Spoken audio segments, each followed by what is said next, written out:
Okay, so wanneer hy klaar is met sy parkering, so kom hy uit, en afhak, as hy trailer afhak, hy het dan klaar sy gang gedoen, straight reverse, left turn, incline, het hy ook gedoen,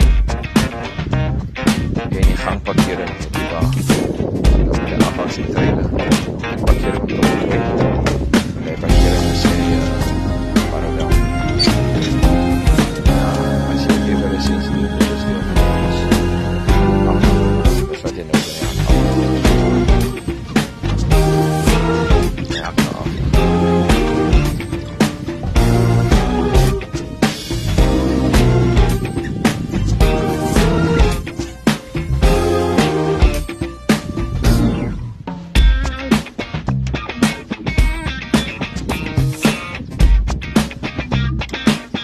Los. We gaan in vir sy